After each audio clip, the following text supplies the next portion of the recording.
Parte Semana 2 com Jesus.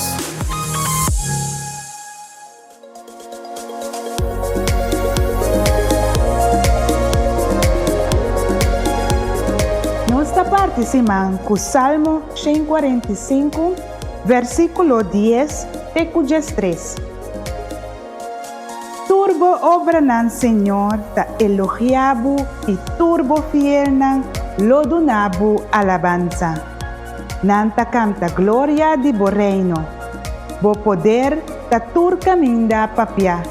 Pa mundo tende di bo obra nan potente e de esplendor e majestade de bo reino. Bo reino tu reino eterno. Bo domínio ta pa tur geração.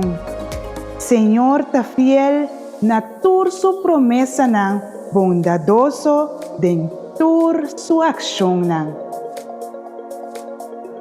Ban conta de Deus su bom obra nan.